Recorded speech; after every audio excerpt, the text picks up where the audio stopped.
Good afternoon, ladies and gentlemen. Welcome to this webinar. My name is Peter Oberlechner, and I'm a partner in the real estate team of Theiss, working throughout the Central and Eastern European region. As you know, we are a regional international firm with 13 offices, and Central and Eastern Europe is really at the core of our business and of our legal work. We're hosting this webinar together with Global Success Advisors today, a unique business consultancy think tank that also has a strong focus on Central and Eastern Europe. You all read the topics, saw the topics that we will be embarking on. I will not bore you with reiterating them here again.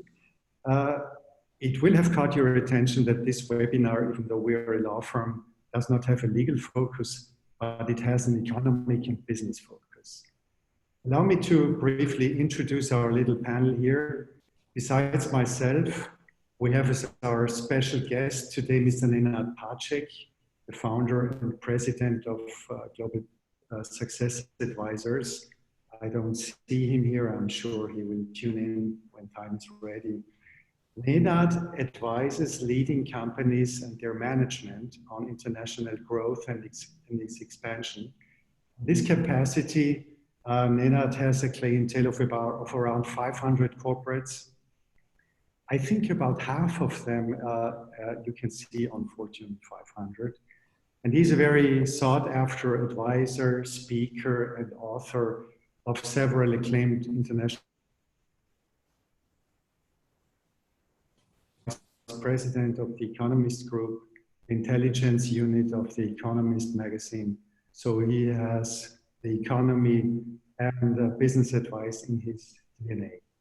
Then we have Richard Clegg, a rare combination of a lawyer and a manager. Richard is not only a solicitor in England and Wales. He was, for a number of years, also the Group General Counsel and Company Secretary of Bulgarian Telecom. He was M&A partner of an international fund. And Richard is regularly involved in high-caliber M&A transactions and infrastructure transactions in the fields of energy, infrastructure, and telecoms, basically throughout the Central and Eastern European region, and at the moment Richard is sitting in his office in Sofia. Now, actually, I would want to jump right into the middle of things and hand over the virtual stage to Nenad, whom I can still not hear or see. Nenad, are you with us? Yes, I am. Peter, how are you? Thank you for inviting me today, and thank you for initiating this webinar today. This would have been nothing without you, I dare to say. So Nenad, when we were basically discussing this webinar, you were thankfully immediately prepared to join us for this afternoon. I think much of your time and your work is committed to the Central and Eastern European region.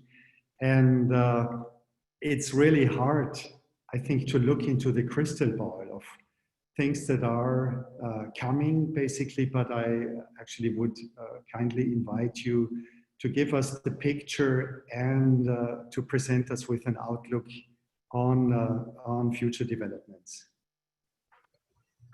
Sure, thank you. Good afternoon, everybody, and welcome to the webinar. I would like to divide my short talk in 4 areas. One is I will look briefly at the vaccine development, as we advise many big global pharmaceutical companies that are developing vaccines these days. So I'll give you a quick update on this. This is critical for any corporate scenario planning. Second, I'll look into the CEE outlook, very briefly scan through the markets and highlight some of the most important things you need to know.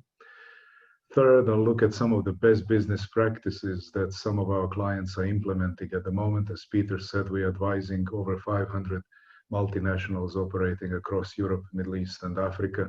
and some of you will know us through our former brand CEE Business Group, and also now these are separate items, CEE Business Group and MEA Business Group as well.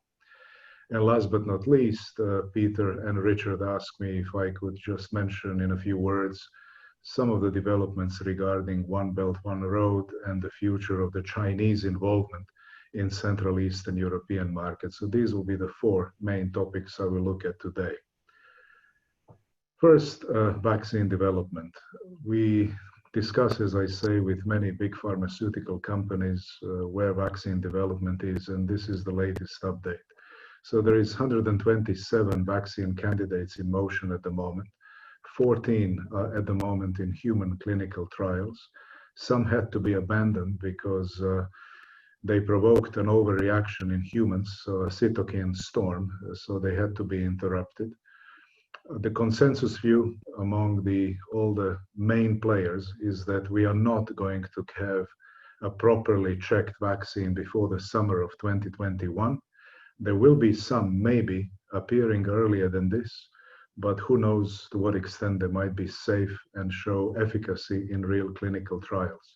Too many companies at the moment are cutting corners and they're skipping certain critical elements of clinical trials. So the most serious players are still looking and hoping they will have something by the summer of next year. Within that, to remind everybody, 93% of all vaccine clinical trials in the past have actually failed. And today, most of the vaccine candidates are using some new genetic engineering technologies. So some of the traditional players argue that the failure rate this time could be even higher than 93%. So if we are lucky, we might get a few passing the third stage clinical trial by the summer of next year. The risk here is that the virus could change until then, and that maybe the vaccine developers would have to start all over again. At the moment, the Los Alamos National Laboratory and the Scripps Research International Vaccine Outfit, which is a global coordinating body, and doing a lot of research on this, and we are tracking pretty much all the pieces of research out there. They're showing there is a mutation, and it's coming fairly early in the game. Usually coronaviruses are quite stable. They, in fact, are 10 times less likely to mutate than a typical influenza virus. However, this one has already changed its shape, and it's different than the one that started in Wuhan. So the latest research shows that, in fact, there is up to 5 times more, there is up to 5 times more spikes on each virus, and that these spikes have become more stable. In other words, they're less likely to break. At the moment, there are indications that this mutation that has taken place is causing the virus to be more infectious, but not necessarily more lethal. And that is work ongoing in the coming weeks, and there will be probably some results announced to what extent it might be more infectious. It would be, of course, catastrophic for the world if it would be infectious and more lethal at the same time, and hopefully we will never come to that. But if it proves that it's changed beyond what current vaccines are doing, then it will be difficult to wait for a working vaccine, and it might be that they will have to start all over again.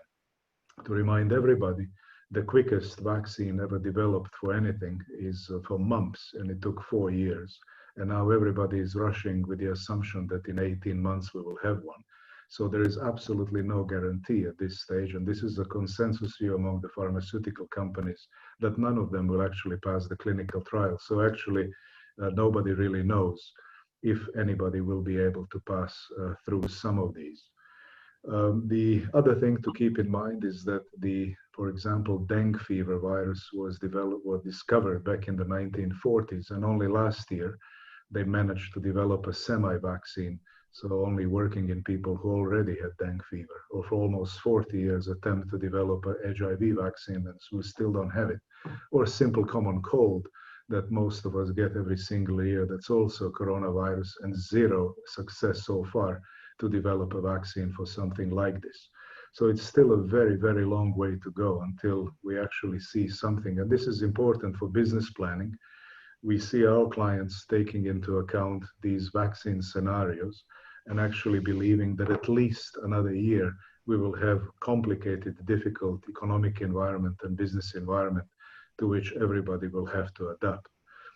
The other thing to keep in mind is that the only ever properly developed vaccine against any animal coronavirus has actually been polio. And that was not developed by humans, but by the virus itself, as it developed an unusually less dangerous strain. And this less dangerous strain is still today serving as a vaccine because it's also protecting against the more virulent, more dangerous strain of the polio. So there is absolutely no guarantee that there will be one. Of course, there are all kinds of attempts on therapeutics and drugs at this stage. And this is, by the way, what Vanderbilt University in the United States just published the other week. They said actually the most probable reason for this mutation, which comes very unusually for the coronavirus, is because many hospitals around the world are bombarding this virus with various chemicals and experimental drugs. And this coronavirus, like all of them, they have something called inbuilt proofreading mechanism. This proofreading mechanism checks if the copy is made correctly when the virus makes copies of itself. And when you attack it with drugs and chemicals, it actually has been proven now by Vanderbilt University that it switches off its proofreading mechanism, tries to escape and become something else. And this has probably led to this mutation, which could lead to more infectiousness around the world. So that's quickly on the vaccine. The bottom line, if we are lucky, all of us should be able to get the vaccine sometime in maybe September to December period, provided that the virus doesn't mutate into some unusual direction. But until then, I think we will all have to learn how to live with it, with social distancing, really not taking unnecessary risks. And this is important to keep in mind. It also means that global trade, global travel, will most likely be hindered significantly, and there might be bubbles and pockets as we are now developing in Europe, where some travel, of course, will be happening within Europe itself, but then we might be an isolated island, considering the poor epidemiological picture in the United States or Latin America, or even now the second wave appearing in Beijing and in Japan and so forth. By the way, the second wave is most likely inevitable anyway. Historically, we are also likely to get a third wave as well. So this is something we have to count on as long as the vaccine is not around. In Central and Eastern Europe, the economic impact has been significant. So moving to the second part of my presentation today. And the important thing to mention here is the difference between 2009 and today. In 2009, when we had a financial crisis, Central East European markets didn't really do anything for about 5 years. As I referred to in one of my client papers in those days, I said the CEE governments would like to be bigger Catholics than Pope, because they really did not do anything on the monetary front or fiscal front to actually help themselves to get out of this crisis caused not by Eastern Europe, but caused by the financial circles, mostly in the United States of America. So for actually almost 5 years, we did not see any meaningful monetary and fiscal response anywhere. And those of you who were running Eastern Europe in those days will remember how the business was difficult between 2009 all the way until the summer of 2015 in Central Europe and in Southeast Europe. Further east in Russia and CIS, it was good business from 2011, 2014, because oil price was $110, $115 a barrel. And that was, of course, brilliant for businesses operating in Russia, CIS, Kazakhstan, Azerbaijan, etc. But Central Europe and Southeast Europe really suffered due to the lack of response. So what I see as good news today is that literally every single government, every single central bank are doing something about this crisis, and they are doing it quickly as well. This is important. And in fact, we are seeing now record low interest rates everywhere. They have been cut, and some countries might move them even into a minus. We have seen significant expansion of budget deficits on purpose across most countries as well, where deliberately governments are deploying all kinds of fiscal measures to try and help the fallout from this crisis and to mitigate the risks that have emerged in the last few months. This is encouraging, and it's very different from 2009. On top of that, what's also important is the action by the European Central Bank. This is particularly important for Central Europe and also for Southeast European economies.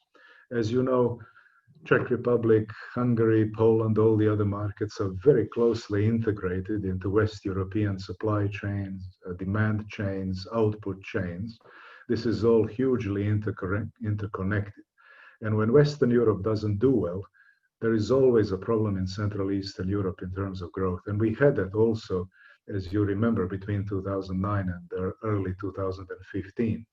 The fortunes, by the way, of Central Europe and Southeast Europe changed tremendously when the European Central Bank, in fact, started with the quantitative easing program or money printing program in March 2015 with about 6-year delay due to legal issues because ECB in its charter never allowed buying of the government bonds in the primary market. And it must have been some creative soul, probably somewhere from the south of Europe, who came up with an idea how to go around the ECB rule and start buying government bonds in the secondary market.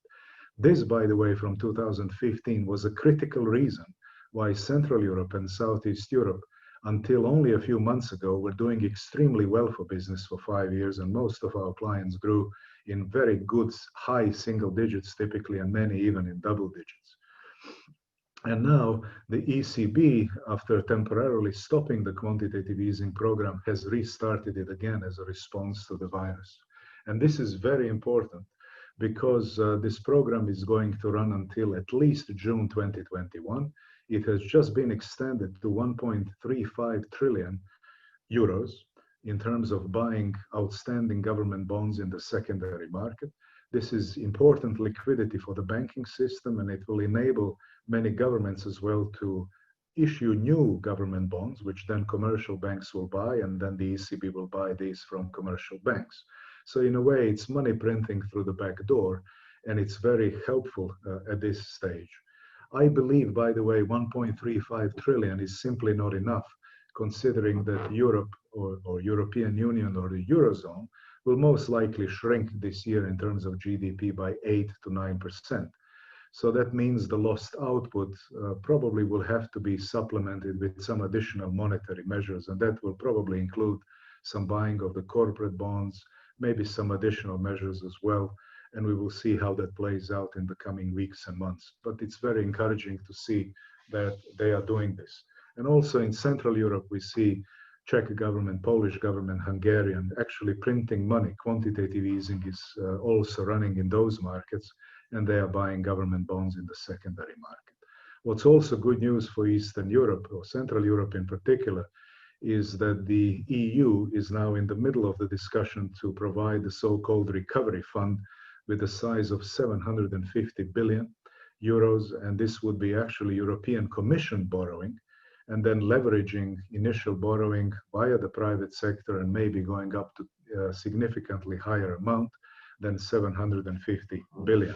Some countries object to this plan. It's driven by Germany and France, but Austria and Finland, Netherlands, Sweden, Denmark, they're all against it because they don't like the idea of grants.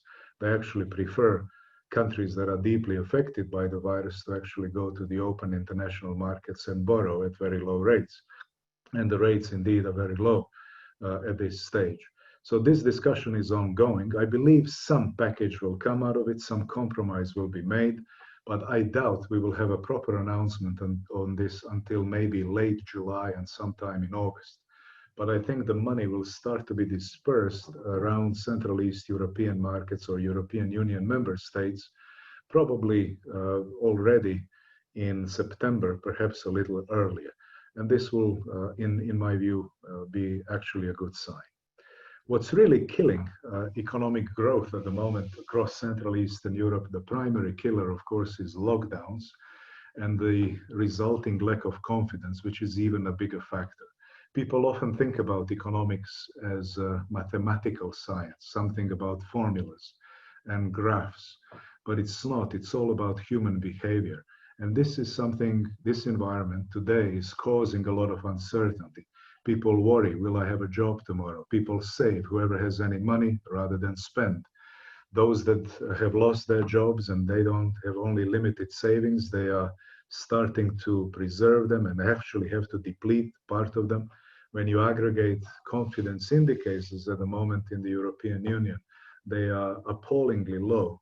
And this is going to continue as long as the virus uncertainty is around. This is a crucial problem for economic growth at this stage, because usually between 60 and 65% of GDP in all markets is actually driven by household spending. And if this is in trouble, then immediately it has a knock-on effect on industrial production and corporate confidence.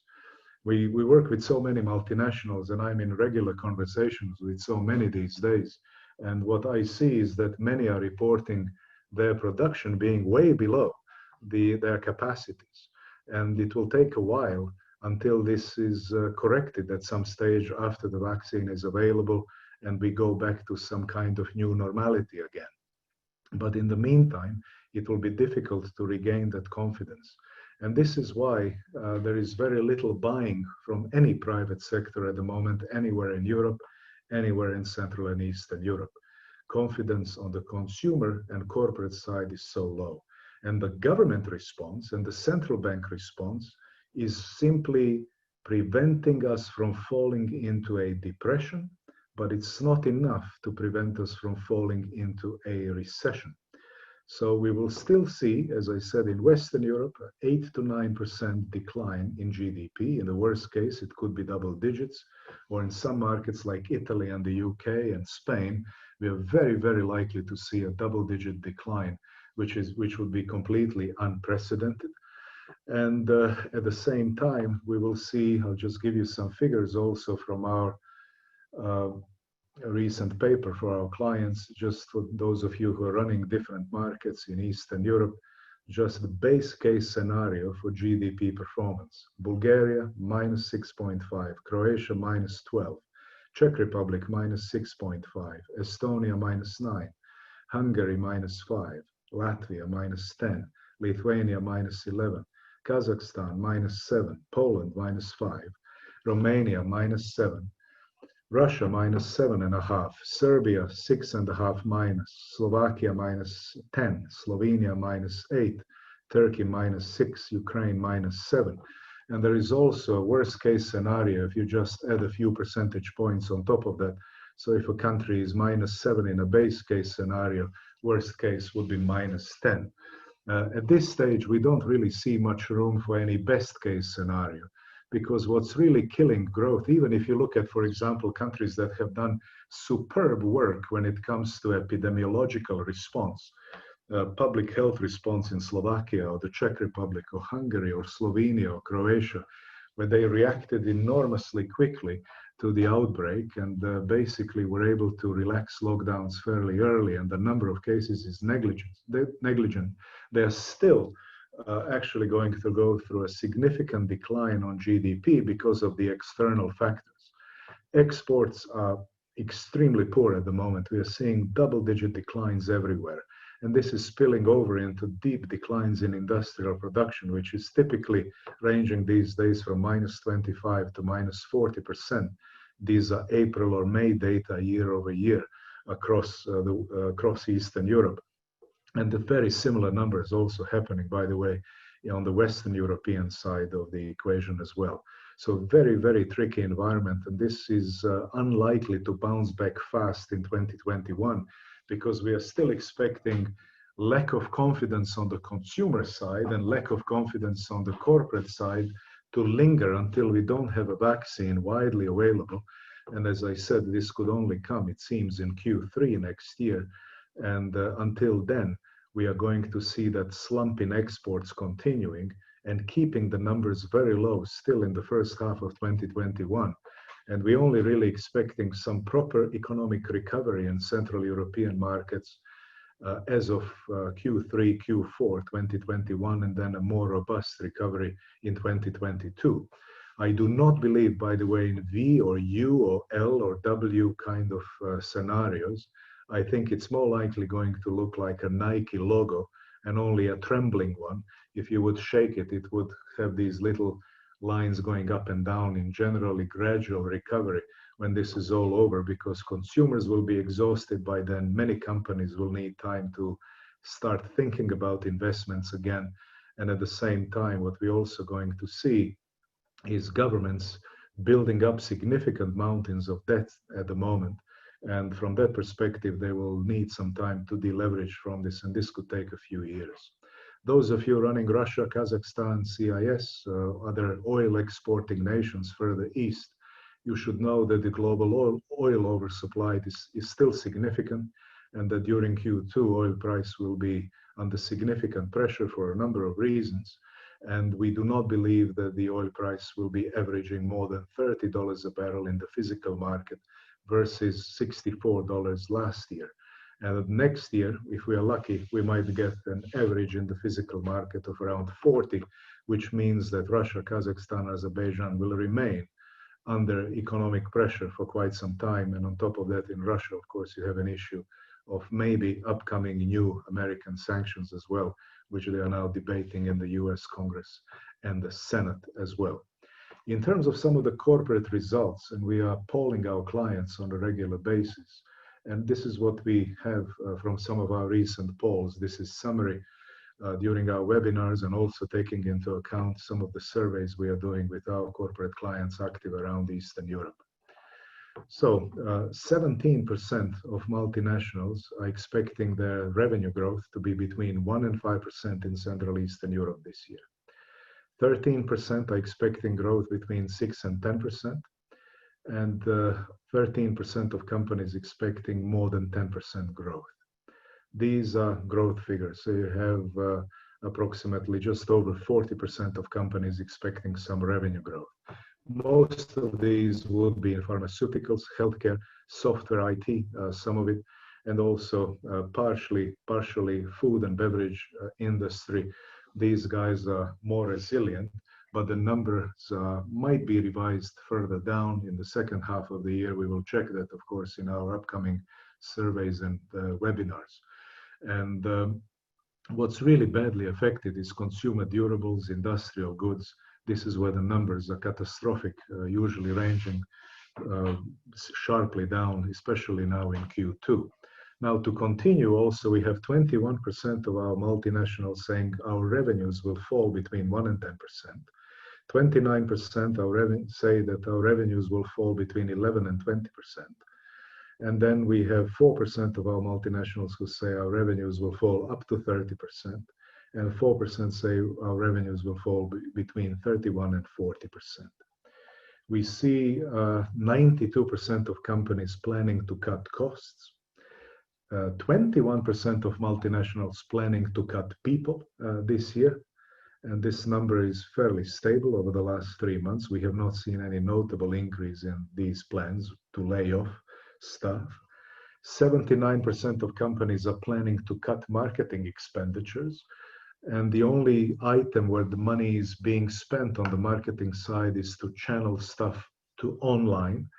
We see 85% of our clients, in fact, continuing to invest in all kinds of digital tools or digitalization overall to drive their revenues. We have 70% of our clients investing in IT and software and other digital solutions to be able to drive their costs down. And this is important these days as a best practice. Another big important best practice that is crucial to mention is that 75% of our multinational clients are planning to use this crisis to boost their market share.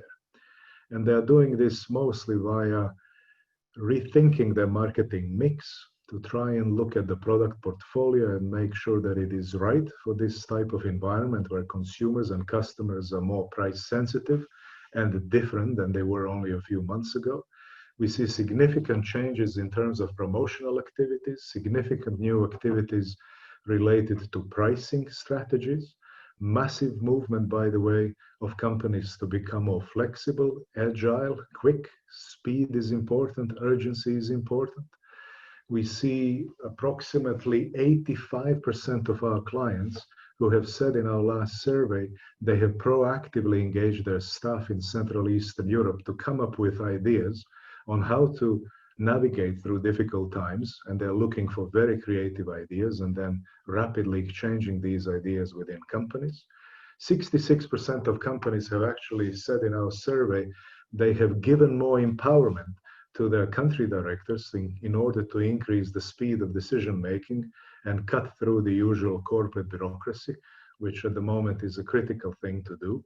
Massive efforts undertaken at the moment in terms of managing cash, a very crucial exercise these days as payment delays are beginning to happen even in Eastern Europe.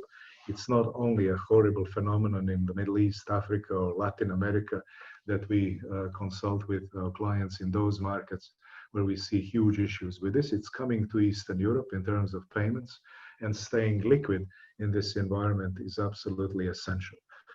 Also, we asked in our survey, in our live poll, and this is the right thing to do, we have usually in our live polls and webinars somewhere between 17 and 21% of companies saying we are planning to acquire one of our competitors, typically local players, family businesses in Eastern Europe that have risen in recent years.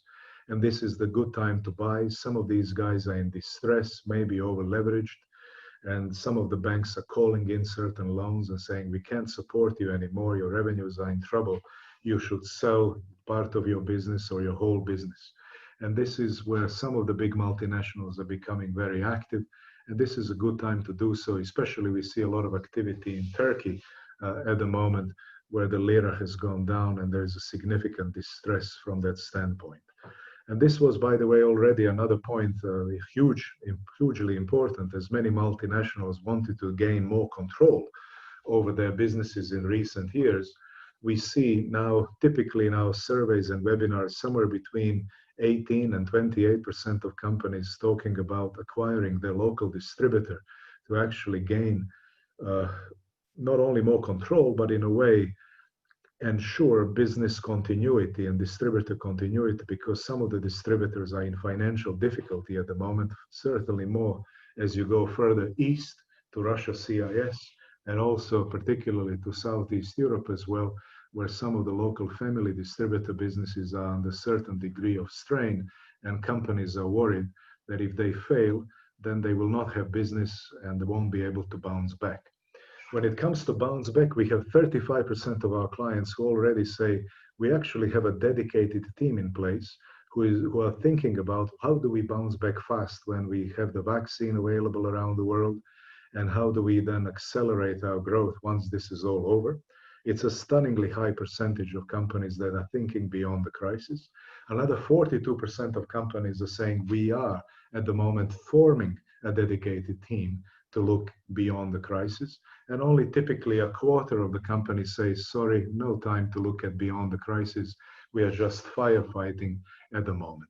But in my view, what's really critical and important to do during the crisis is to not really abandon marketing activities, crucial to focus on market share, to change even some internal KPIs and bonus structures, not to lay off people. Everybody has spent so much time investing, nurturing, retaining, finding people all these years, and now getting rid of them just because this is a temporary crisis. Many companies will be shooting themselves in the foot if they do so. So staying the course, no knee-jerk reactions. In the end, this is a temporary crisis, and this is how companies should look at it. And I'm always pleased to see that 3/4 of our clients are thinking exactly in this way. This will pass. We have to focus on market share, keep building the relationships, getting closer to customers and consumers more than usual, and ultimately making sure that we come out of this crisis much, much stronger. And last but not least, the last point I want to share with you today, as Peter and Richard asked me, is a few thoughts on China, One Belt, One Road. And this, from this perspective, it's important to keep in mind that this is not just a transportation idea or something that's been floating around in the media that China wants to not be so dependent on shipping its goods through the Strait of Malacca, and that this is all about infrastructure development and transportation corridors. It's not. By 2049, and this is the official public policy of the Chinese government, China wants to have 3/4 of countries on the planet in its geopolitical sphere of influence. This is the ultimate goal. It's about changing the world order as we know it. And China here comes from a perspective where it says US has been running the world pretty much for the last 70 years since the Second World War, and it has left too many countries on the planet impoverished. We have not seen any proper economic development in Latin America, in Russia, CIS, in Southeast Europe, in parts of Asia, and parts of the Middle East, in Africa, zero. And this is a fertile ground for the Chinese authorities with over $3 trillion worth of Forex reserves is to go to these markets and say, come to us, we will help you financially, we will restructure your loans, we will teach you how not to use IMF and World Bank, but we can help you how you use your own central bank to develop and build infrastructure, your first middle class, how you attract foreign direct investment. And this is important to mention, in China, the central bank is not an independent entity, and it has been proactively used as an economic development tool.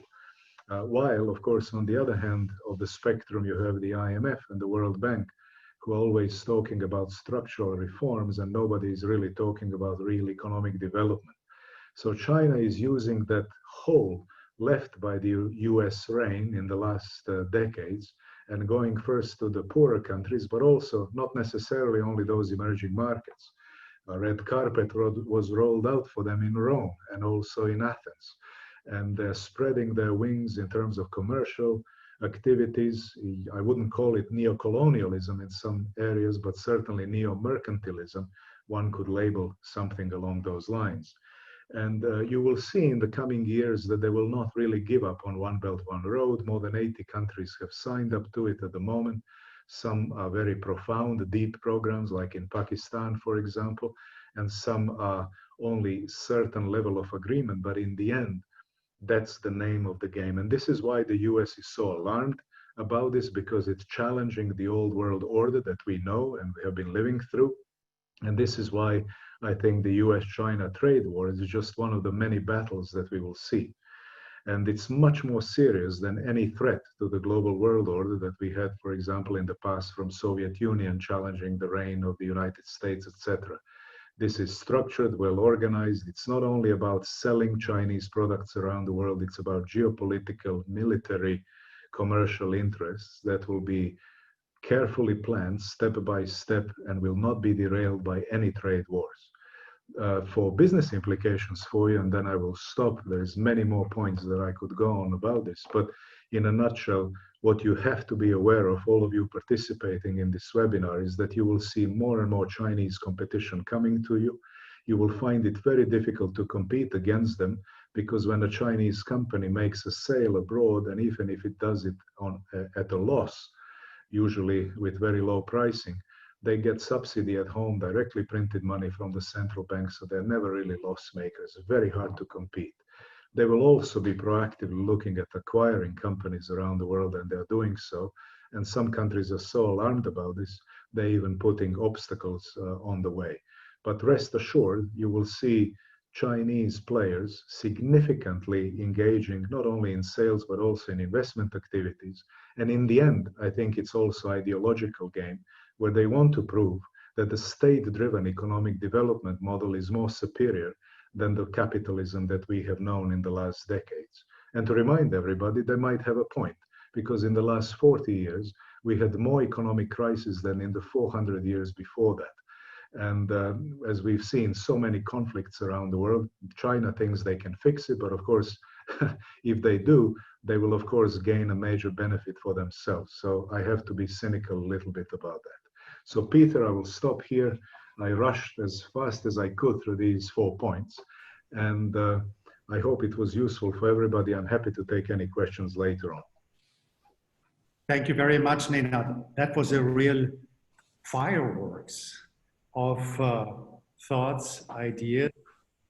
As I should mention, I hope we will have the opportunity, this is recorded, the webinar, so there will be the opportunity to go through some of your points more slowly, individually, afterwards. And there is, of course, also the possibility to consult you directly for any further kind of thoughts and assistance on the numerous important points that you had mentioned, Nina. Thank you so much. Now, switching to Switching to Sophia and to Richard. Richard, in our preparatory call, you had mentioned some features, I would say, that in CEE economics that you see emerging trends, tendencies.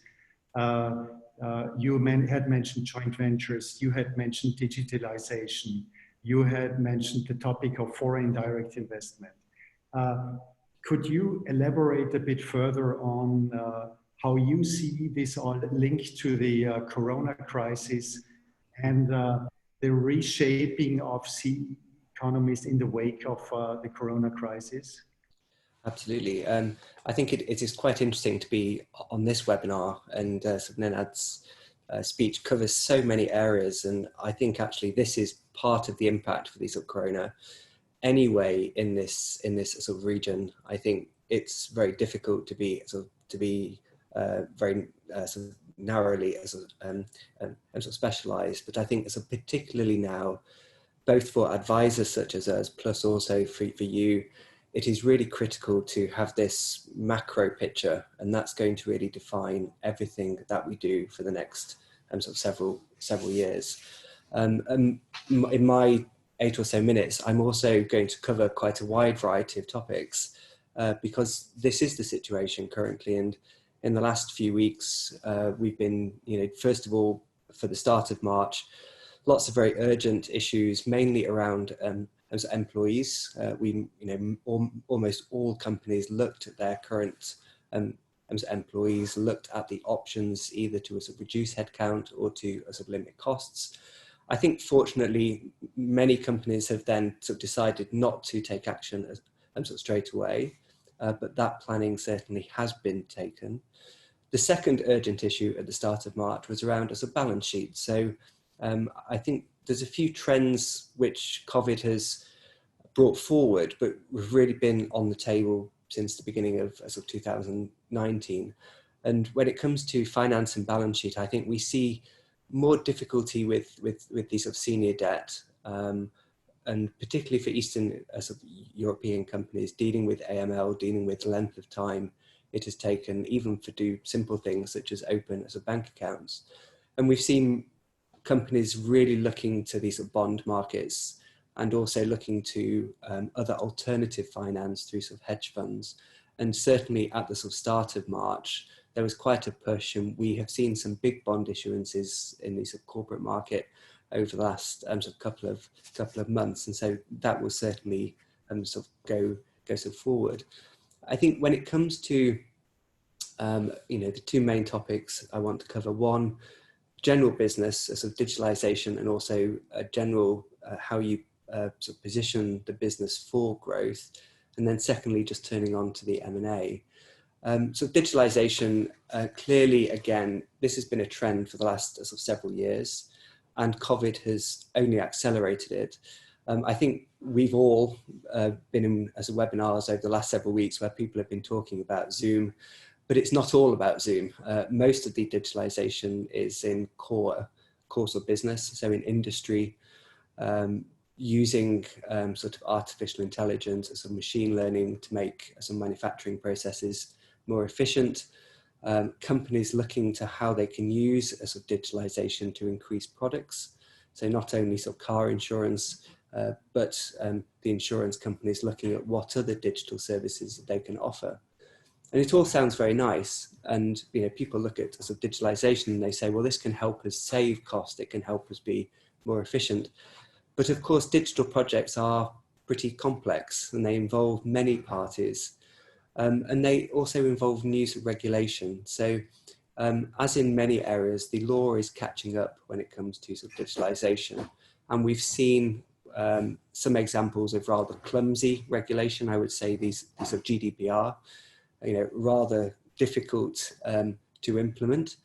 But also now we see similar issues with these machine learning and these artificial intelligence. So when it comes to industry digitalization, a lot of it is about sensors, data to really understand the process. And the EU has now put in place proposals for new artificial intelligence as a directive coming into force. And one of the proposals is that the EU wants to pre-approve software to make sure that there's no personal sensitive data being captured. And of course, if you think about that, you know, just the process of your sort of European company needing to go to a national authority with that source code to try and get pre-approval. So then I'd mentioned, and I'll touch on for the sort of compliance, lots of companies currently want to cut through the administration. They're giving power to the local management, but law is difficult to cut through. And at the moment, I think Europe, you know, has in the positive times over the last decade implemented lots of regulation. And now we're in this market where we need to be agile, but you know, there's a lot of oversight coming in. On the compliance topic, it also fits in because if you look at history, there's more sort of compliance issues come up after a crisis than during the good times. And you know, that is because people are cutting corners, they're acting quicker, they're not doing diligence on their sort of suppliers. Sometimes directors take action which is in their interest, but not in the interest of the as a company. And if you think of the amount of money which is currently being deployed by sort of governments, it's not free money. That will all need to be ultimately sort of recovered either through raising taxes or by adding to the current tax take. And companies are rather easy targets for that. And I think sort of throughout the region, now already we see companies being subject to more tax inspections, more environmental inspections, more other governmental inspections. And you have to question, is this really about compliance or is it about raising either tax or penalties? And it's very important during this crisis that companies do not forget the need to ensure they have proper systems, because when those inspectors come, you will need to sort of defend the company in order to retain cash and maintain a sort of liquidity. What does this mean for M&A? I mean, I think the M&A market's been quite interesting. We've seen lots of very large transactions over the last several months. Principally, of course, those which had started before the crisis sort of continued. And we have been involved in some very significant healthcare transactions, but sort of not only, also sort of big industrials. Foreign direct with the M&A, again, regulation is having a sort of impact. And Peter mentioned this sort of foreign sort of direct investment. So last year, the EU decided to introduce a new policy, a sort of law to look at sort of sensitive sectors. And this was partly due to concerns with these sort of Chinese companies coming in, looking at telecoms, looking at energy.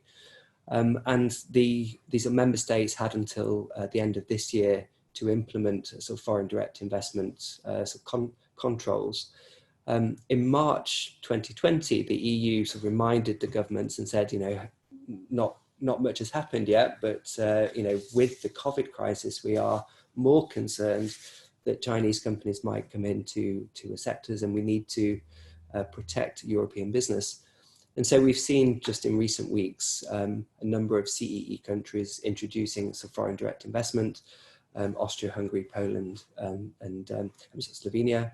And it's quite interesting seeing how they've done that. So Austria, I think, has sort of followed the EC directive, looking very much at the core industries, energy, telecoms, sort of critical data. But then you look at Hungary, and they have added to these core industries tourism, food, real estate, building. And so you can see that some Eastern European countries are now going to be using foreign direct investment as an extra layer of M&A sort of control. What does it mean? It means that I think buyers need to think in advance of the various authorizations which are needed, not only merger control, but also foreign direct investment. And when it comes to purchasers, the other side of that coin is that we're seeing many more sort of US purchasers in the market. And again, this is a bit of a sort of continuation from 2019, sort of private equity, some of the sort of financial sponsors sort of reduced M&A activity whilst they were fundraising. And we had many more transactions from sort of corporates. And, you know, because they're corporate, because of COVID, we're seeing much more detailed diligence, much more careful sort of transaction documents. We're seeing holdbacks coming back into the sort of transaction documents, much more strict as a warranties, and less disclosure. So the sort of US standard is not to have the data room just to be fully disclosed. So companies need to engage with the M&A process more, much more active with the Q&A. And I think, you know, partly because of COVID, partly because of general trends, over the next 5 years, I think companies which do well are going to have maintained sort of compliance during this period. They're going to have made their sort of digitalization program, and they're going to be ready for M&A deals. So yes, I think, you know, clearly we're coming now back into another 5 or 8 year period where we just have to be slightly more patient when it comes to sort of transactions. That's all I want to say. Thank you very much. Back to you, Peter. Thank you, Richard. Now, as a kind of a concluding point in this webinar, what I want to do is to switch to a topic that has been of high importance for several CEE countries since the Lehman crisis, which is real estate as an asset class. What we have seen, and what you probably all will have seen from various angles, is that on grounds of what is called the yield compression in Western Europe, in highly inflated prices for real estate in the in the old European world, there has been an increasing shift of real estate investors to CEE countries, at least some of them again, and which has led to massive investments into Central and Eastern Europe. So the question is what this crisis actually means for this encouraging picture that we have seen in the last years. Now, in the real estate industry, several people speak about getting back to normal as quickly as possible, or a rebound of the crisis. And I think they want to increase their own optimism by speaking about all of this. Now, as this is all, of course, understandable, we wish the world would remain the same it was, and we all have a tendency to cling to our old business models. We have problems to envisage a new reality. My personal conviction is that in the world of real estate, some changes will be inevitable. That also applies to Central and Eastern European countries. To be more precise about that, I think we will have to distinguish between short-term, mid-term, and long-term effects. What's the short-term effects of the crisis? We have seen a dramatic decline of transactions happening. Figures vary, but the estimate is that there is about 80% less transactions now than there was in the first quarter of this year. The market stagnates. That doesn't only apply for transactions, but also for new developments. There is some asset classes within real estate that are being hit particularly hard. That is hotels, that is retail. To a lesser degree, it's also offices. What we see happening at the moment is broad government intervention throughout basically all countries in different shades and varieties to soften the effects of the crisis. There are tax reliefs, there are forced rent holidays, there is interest payments are postponed, there is a termination standstill on leases or an enforcement standstill. There are interventions on the labor market. These are short-term measures that are being taken and that for the time being certainly bolster the effects of the crisis. Banks are acting super cautiously. That has various reasons. One of them is that, of course, we experience a loss of reliable basis for valuations. How would you value correctly a shopping center now that it has been closed for for several months, and that it's uncertain how many consumers will come back, which of the brands will be affected to what extent, etc. These are the short-term effects. In the midterm, what we would be expecting is that as of the third or fourth quarter of the year, the number of transactions will increase. So there will be distressed transactions. We wouldn't expect that we will be seeing fire sales happening throughout Central and Eastern Europe. I think that's the same as was the case after the Lehman crisis. It didn't happen there either. All these processes will take care in an orderly fashion. Banks have learned their lesson from the Lehman crisis and have been way more cautiously, I think, to fund and to grant loans. There will be pressure on housing prices on grounds of declining consumer wealth. So housing prices will have to necessarily be decreasing. Construction prices, at the moment, we don't see strong effects on the construction industry. Also, this will change, of course. There will be less development. This will lead to more competition, and this will lead to decreasing prices in the construction industry as well. The suffering of brick and mortar retail will, except to a certain extent for discount trading schemes, continue and will lead to a decrease of rent levels for retail properties to a certain extent. Hotels, they will have a painful midterm future as well, not only short term. Particularly upscale urban business hotels in 4 and 5 stars plus category are heavily hit. This will go on for a while. On the other hand, the heyday of logistics and warehouses will certainly be continuing on grounds of the increased trends to online sales and transactions. And most interestingly, I think there will be long-term effects on the industry. The generation 2020, I think they will not forget the lessons from the COVID crisis. Tenants will be looking for crisis-safe buildings. What does that mean? They will be looking for clean air technology. They will be looking for crisis-safe floor plans in order to have to avoid also in the future moving 50% of their workforce out when it's necessary on grounds of whatever it might be, a second wave of a virus.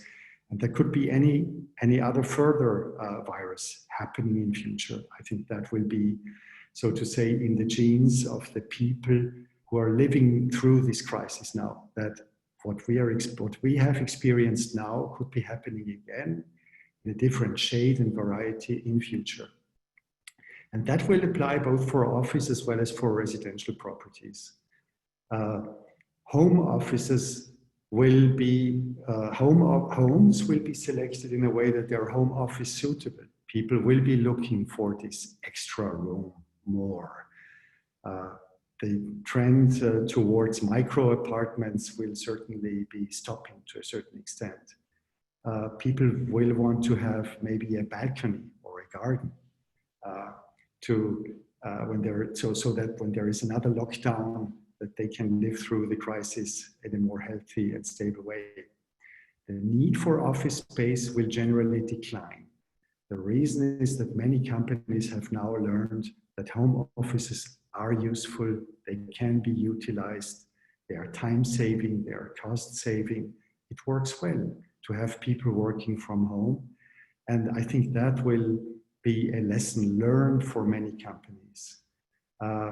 There will be more space per employee in new office floor plans because, as I have mentioned before, it's not good to have to send away 50% of the workforce when there is an emergency.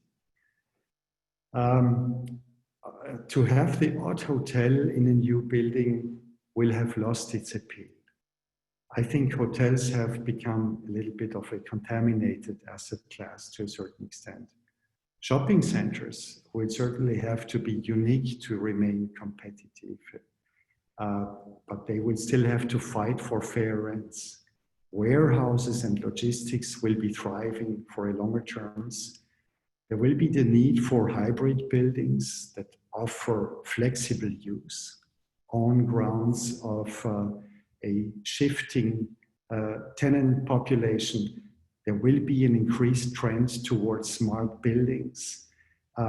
And things like PropTech will certainly be the call of the time. Financing, as I believe, will continue to be difficult. All sorts of contracts will be way more complex. Simple force majeure clauses that we see them, or MAC clauses in documents that we have seen them now, have turned out not to be really sufficient to cope with occurrences like the Corona crisis. And of course, and that I think is the really sad part of the story, real estate taxes will inevitably, such as other taxes, have to increase at some point, because somebody will have to pay the bill for what we are living through at the moment, at the end of the day. I think this is just a snapshot picture of the world of real estate that I think we will be seeing throughout the Central and Eastern European region for the next couple of years. Now, we are at the end of our, basically at the end of our presentations. We have covered a wide field, I'm aware, in a short span of time. We gave you the opportunity to ask questions by the question and answers tool. There isn't too many that I see now. I think the one that is on the top of the list is a question that probably is where Nenad is best positioned to answer. How willing is the CEE region to give China access to domestic markets and strategically important venues corporations? Can the EU counteract economically and politically? Nenad, are you still with us? Sure I am. My feeling is that we have already seen significant inroads by the Chinese into East European markets, and especially further east, Russia, CIS, we have seen very deep inroads indeed. And it's happening in Turkey as well, and any country that is any financial difficulties has been welcoming inroads from various Chinese companies and institutions, and surely that's been the case for Hungary, for Serbia in particular. I guess it will not be that easy to block it unless there is some kind of EU-wide legislation, but then I have to maybe ask you to maybe comment more from the legal perspective if something like that is indeed that you see maybe coming up in any new laws, regulations that EU is trying to block some of the Chinese players from coming and buying up family businesses in the EU, or it's Poland, Czech Republic, Slovakia, etc. I'm not sure about that.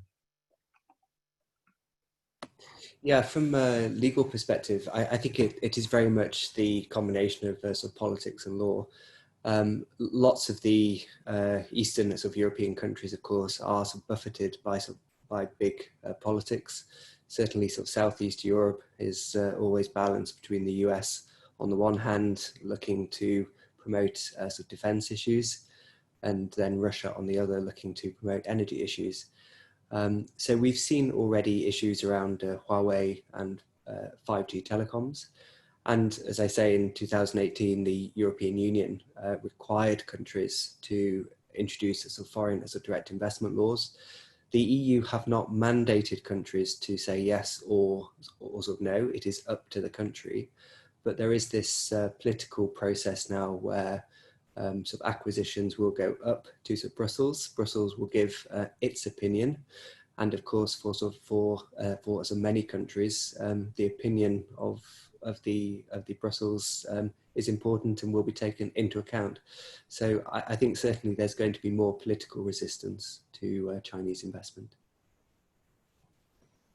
Thank you, Richard. Another, I think, interesting question is whether we see any move by industries to use any aspect of the slowdown and restructuring as an opportunity to implement significant environmental sustainability measures. Richard Maynard.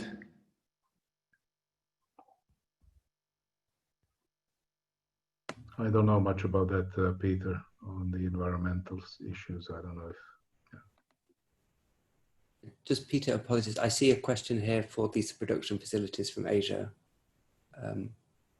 Yes, I can look at that, and that's a good question. Replacing production facilities from Asia to Eastern Europe, mainly EU countries.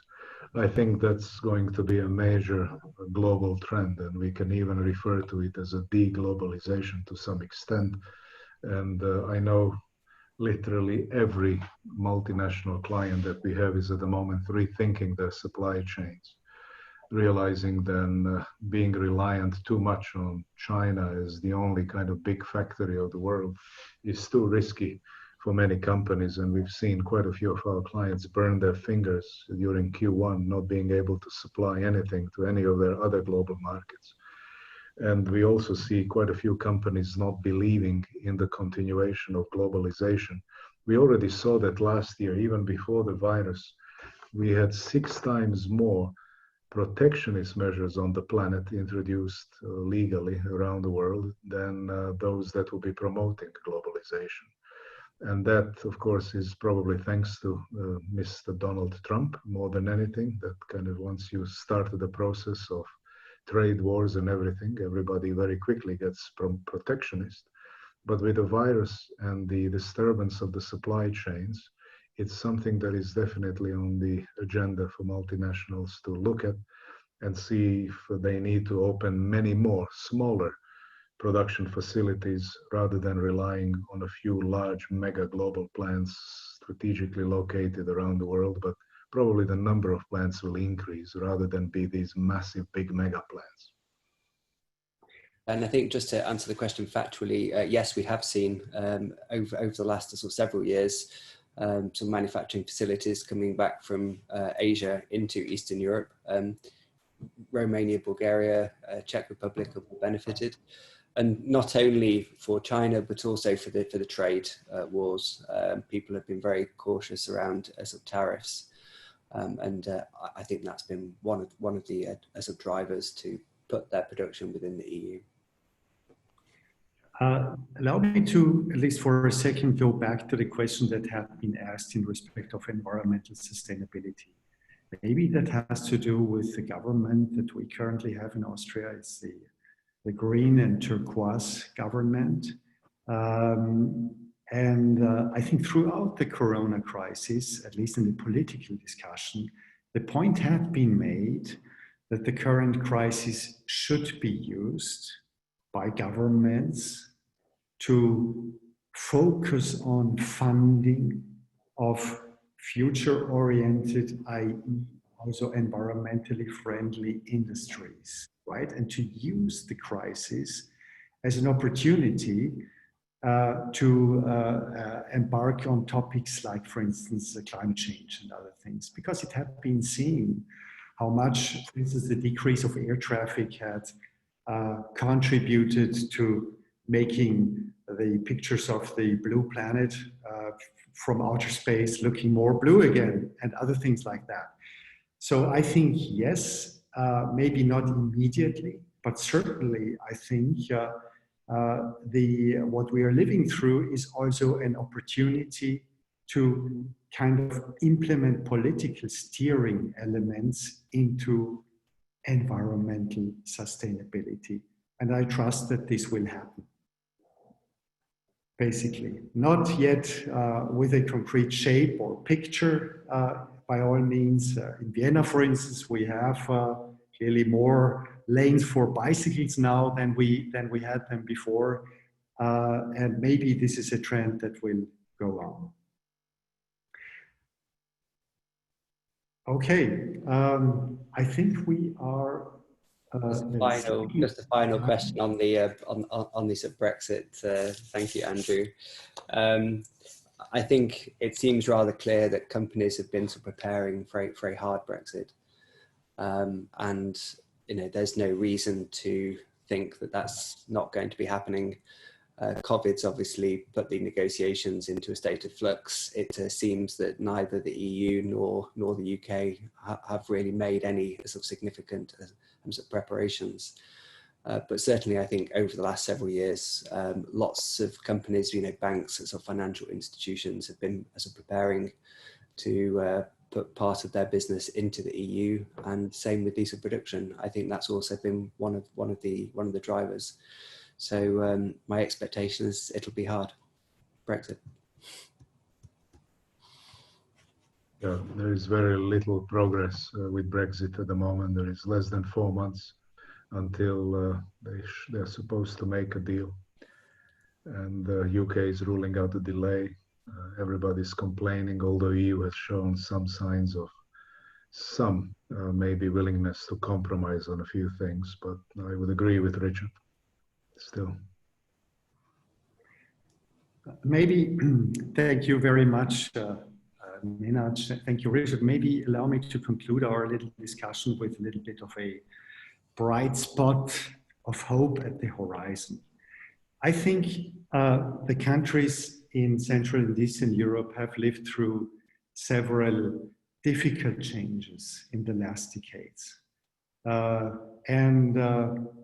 I think you had used the expression of resilience, Nenad, in your presentation. I think as difficult as some of our political systems are, as difficult as some of our countries that we speak about are, especially in the chorus of European countries, this resilience and also the fact that countries are already crisis-proof to a certain extent on grounds of historical developments,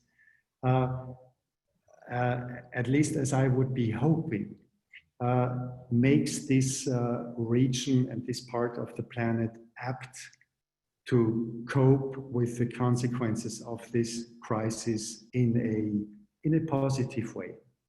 So I think, and there is many people, actually, many thinkers, many companies actually working hard towards a bright future and a restart of economies and all that. So let's hope that this will happen in Central and Eastern Europe. Let's hope also, Nenad, that second or third waves of this virus, as the case may be, will be dealt with in a sensible way, not by kind of blanket lockdowns again of countries' economies, but by kind of really target-oriented measures. Let's hope that the effects of the crisis will not be lasting too long, actually. Thank you very much for everybody's attention. Thank you for bearing with us. I think as I had mentioned at the beginning, the webinar has been recorded, and I think it can be listened to and viewed at again by people who are interested. Thank you and goodbye. Thank you.